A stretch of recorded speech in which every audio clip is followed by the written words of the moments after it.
30 বছর। আর এই যুবক বয়সের মানুষগুলা একটু মানে হজ করা বলেন বা এই ইবাদত বন্দিগিতে আমরা একটু দুর্বল, কিন্তু প্রকৃতপক্ষে আমাদেরই করা বেশি উচিত ইবাদত বন্দিগি। তো তারপরে আমি আমার মা বাবাকে নিয়ে উমরা করতে গেছিলাম রনি আঙ্কেলের সাথে। রনি আঙ্কেলের মালিক ছিল আবু বকর, ও আমার বয়সী। তো যে বিষয়টা আসলে আমাদের খেয়াল করা দরকার, যখন আমরা এই 14 দিন অথবা 42 দিন 43 দিন আমরা উমরা বা হজে যাব, আমরা এখান থেকে চিন্তা করি যে ওখানে গিয়ে আমরা কেমন খাওয়া দাওয়া পাবো, থাকার জায়গা কেমন হবে, আমাদের মক্কা থেকে বা মদিনা শরীফ থেকে আমাদের থাকার যে হোটেল এটার দূরত্ব কেমন হবে, এই বিষয়গুলো নিয়ে অনেক বিভ্রান্ত ছড়ায় অনেকে। মানে হজের এজেন্সি হইলেও বা হজ এজেন্সি হইলেও এই বিষয়গুলো অনেকের মাঝে বিভ্রান্ত ছড়ায়। তো বিভ্রান্তের কোনো কিছু নাই। যারা গেছেন তারা তো জানেনই যে আসলে মক্কা মদিনায় থাকার হোটেলগুলো মোটামুটি সবগুলোই কাছে হয়। কিছু হোটেল অনেক দূরে হতে পারে, কিছু হোটেল সবগুলোই কাছেই হয়, কাছাকাছি হয়। আর খাবার দাবার বিষয়ে আমি শুধু একা না, আমি আরও দু একটা এজেন্সির সাথে ওখানে গিয়ে কথা বলেছি যে আসলে কি হচ্ছে, টাকা পয়সার বিষয় সব কিছু হিসাব করে আমরা গ্রাম অঞ্চলের মানুষেরা খরচ করি। তো সব কিছু হিসাব করে দেখা গেছে যে অর্থনৈতিকভাবেও টাকা পয়সাও কম নিয়েছে সবার কাছ থেকে যতটুকু সম্ভব। আবার খাওয়া দাওয়ার ব্যাপারে ভালো খাওয়াইছে। তো এটা আমি তার আত্মীয় বলে কথা না, আমার সঙ্গে প্রায় 44 জন গেছিল। মানে আমি 17 জনকে আমি মোয়াল্লিম হিসাবে গেছি, কিন্তু কখনো আমি যাইনি। মানে আমি প্রথম যাচ্ছি, তো চাচা আমাকে বললে 17 জনকে নিয়ে তুমি যাও, পাশাপাশি ওখানে আবু বকর আছে, এয়ারপোর্টে তোমাকে রিসিভ করবে, ওখান থেকে তুমি সবার সাথে তোমার দেখা হবে।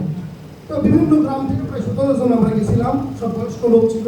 তার ভিতরে খুবই বয়স্ক একজন লোক ছিল যিনি হাঁটতেই পারে না, আব্দুল আলিম, মনে আছে না? আচ্ছা, উনি হাঁটতেই পারে না, তাকে নিয়ে আমি গেছিলাম। তো যাওয়ার পর আলহামদুলিল্লাহ সবাইকে খুব ভালোভাবে দেখাশোনা করছে। আর যেহেতু যুবক বয়সে যুবক মানুষ হচ্ছে মুয়াল্লিম, তারপরে বক্কর আছে, রনি চাচা আছে, ওনারা আসলে সঠিকভাবে সব কিছু বয়ান দেয় আমাদেরকে, আমাদের জানার যে বিষয়গুলো কমতি থাকে। অনেকে আমরা কোরআন হাদিস অনেক জানি, কিন্তু অনেক কিছু ভুলে যায়, অনেক নিয়ম জানি, কিন্তু অনেক কিছু ভুলে যায়, বয়স বেশি হয়ে গেছে, মনে থাকার কথা না। ওখানে যাই আমি ছাপা মারাতে যাওয়ার ওই দোয়া যেটা আমি ভুলে গেছি। আমি কিন্তু শিখে গেছি, জানিয়ে গেছি, আমি ভুলে গেছি কি অবস্থা। বক্কর সাথে নাই, একটু করে বক্কর আবার ওর কাছ থেকে দেখে নিলাম, তারপরে আমরা দোয়াটা পড়তেছি। তো বিষয়টা হচ্ছে কি, যুবক বয়সের মানুষেরা একটু আন্তরিক হয়, এটা নিজেরা আপনারা যাচাই করে নেবেন, মানুষের বিভ্রান্ত ছড়াবেন না। আর যেহেতু টিএসএস হজ গ্রুপ, শুনতে পাই টিএসএস হজ গ্রুপ, এটা বাংলাতে হচ্ছে বিশ্বস্ত দক্ষ আন্তরিক হজ গ্রুপ, পরিচালক রিয়াদ হাসান, আমার চাচা রনি নামে সবাই চিনি।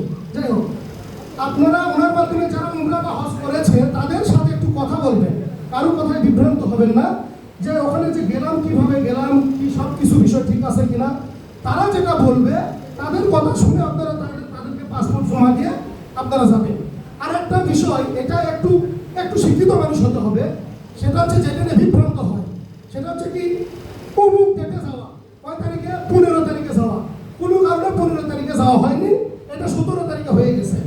আচ্ছা, এই বিষয়গুলো যারা প্রচুর ট্রাভেল করে, অর্থাৎ যারা বিদেশ সফর করে যারা, তারা এই জিনিসগুলো বুঝবে যে অনেক সময় ফ্লাইট ডিলে হয়। আর এই বড় বড় ফ্লাইটগুলো, ট্যুরের ফ্লাইটগুলো, এগুলো বেশি ডিলে হয়, বিভিন্ন কারণ থাকে। তাদের হয়তো সব টিকিট বিক্রি হয়নি, এজেন্সির সাথে কোনো ঝামেলা হয়ে গেছে। তো এই ডিলেগুলো হয়, এগুলা কোনোদিন কোনো হজ এজেন্সি ইচ্ছাকৃতভাবে সময় ডিলে করে না। আপনারা কি বুঝতে পারছেন কথাটা? ইচ্ছাকৃতভাবে কোনো এজেন্সি ডিলে করে না। কোনো এজেন্সিকে আমি দোষ দিব না, সব এজেন্সি তাই। মানে হয়তো 2 দিন লেটে হয়েছে, 1 দিন পরে হয়েছে, এগুলো মেনে নিতে হবে। যারা ইন্টারন্যাশনাল বিভিন্ন বিদেশে যায় তারা জানে যে ফ্লাইট ডিলে হয়, 1-2 দিন, 3 দিন, 1-2 ঘন্টা, 3 ঘন্টাও হয়, এগুলো মেনে নিতে হবে। তাছাড়া আর যে বিষয়গুলো, ওখানকার যে বিষয়, দেখার যে বিষয়গুলো, ওখানে যাওয়ার পরে শুধু আমরা মক্কা মদিনা ছাপা মারোয়া সাই করলাম শেষ, তা কিন্তু না। একটা দেশে গেলে, নবীর দেশ, ওখানে দেখার অনেক জায়গা আছে, দর্শনীয় স্থান, বারবার কেউ যেতে পারবে না। কেউ হয়তো জীবনে একবার যেতে পারবে, আল্লাহ কপালে রাখছে। আবার অনেকে আছে বছরে একবার করে উমরা করে। তো দেখার যে 6-7টা, মানে একদম উপযোগী যে 6-7টা জায়গা স্থান থাকে, সেই জায়গাগুলোতে দেখার জন্য দেখা যায় যে ওখানে গিয়ে এক্সট্রা টাকা নেওয়া হয়, অথবা বলা হয় আপনারা 5 জন করে ওখানে যান। এরকম করে বিভিন্ন মুয়াল্লিম বা বিভিন্ন এজেন্সি করে। কিন্তু তো এই রনি আঙ্কেলের হজ এজেন্সি থেকে ওইটা করা হয় না।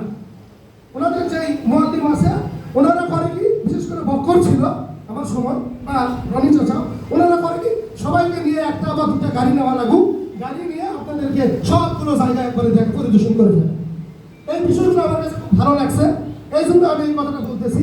আরেকটা বিষয় হচ্ছে আমার বয়স হচ্ছে 30 বছর, তো 28, 30 বছর 32 বছরের লোকজন একটু কমই উমরা বা হজে যায়। আমার যেটুকু অভিজ্ঞতা আমি শেয়ার করলাম, সব কিছু আমার ভালো লাগছে, কিছু ভুল ত্রুটি থাকে সেগুলো মেনে নিতে হবে। তো সবাইকে ধন্যবাদ, আসসালামু আলাইকুম। ধন্যবাদ তার অভিজ্ঞতা শেয়ার করার জন্য। প্রিয় উপস্থিতি, time and tide wait for none, আমরা একেবারে অনুষ্ঠানের ইন দ্য 11th আওয়ার শেষ পর্যায়ে এসেছি। আমাদের হাতে সময় অনেক কম, সেই জন্য পরবর্তী আলোচকদের দৃষ্টি আকর্ষণ করব, আপনারা যে সময় বেঁধে দেওয়া হবে দয়া করে আমাদেরকে ক্ষমা করবেন, এ সময়ের মধ্যে শেষ করার চেষ্টা করবেন। প্রিয় উপস্থিতি, এখন আপনাদের সামনে অল্পক্ষণ অভিজ্ঞতা শেয়ার করবেন জনাব মোহাম্মদ রমজান মোল্লা, আলহাজ জনাব মোহাম্মদ রমজান মোল্লা।